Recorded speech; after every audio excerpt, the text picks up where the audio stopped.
мінекей осы кісілер болмаса сіздер қайдасыздар. Мана тойдың басында айтып өткен Тұрар деген атамыз болмаса, мына отырған ағайын туыс қайдан? Сондықтан да мінекей әке аналарыңызды қай уақытта қуантсаңыздар да ең бірінші осы кісілердің разылығын алып тойлаңыздар. Тойларыңыз тойғалассын, ұстасқан қолдарыңыз ажырамай, екі елге бірдей қызметтеріңіз бұйырсын. Ал кәнекей құдалардың бір ауыз ажырмақ тілектерін тыңдап алайық.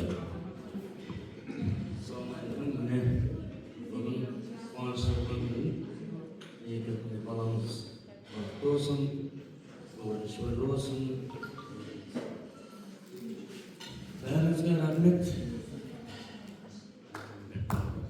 Мына кісі қолтық тұрма, әрі бір кішкене басылмаға бір сүтті беруім керек.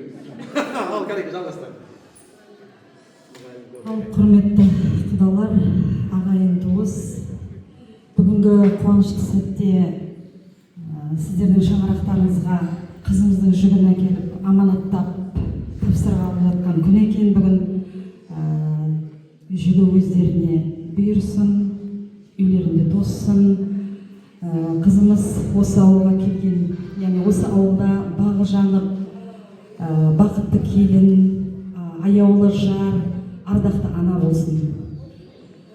Екі жас бір-біріне тірек болып, шаңырақтарымен жаңағы татулығы арта берсін.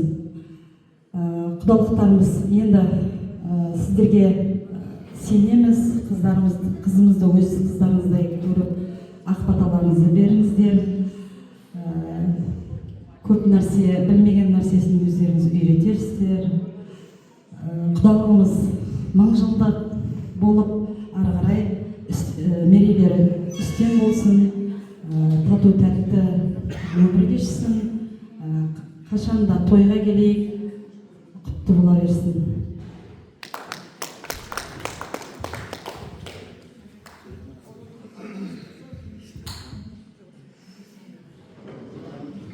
Ағайындар, қош келдіңіздер. Алып нұрлы алдар бақытты болсын, дастархан тұтуға жайылсын. Алдыңызға рахмет. Ассалаумағалейкум ағайын, қош келдіңіздер құдалық тойымызға. Мына ауыл өкілдеріне келіп отырған ағаларым бар, осы жерде апаларым, жезделерім бар, тойды ұйымдастырып көмектесіп отырған мына жерде құдағайлар бар, бұрыннан құдағай болып жүрген өзеннен келіп жатқан апам, жиеніме рахмет, мен алыстан келіп жатқан. Құдалық мың жылдық болсын, екі жас бақытты болса, бәріміз де бақытты боламыз. Ол үшін жайдан алып қойыңыз.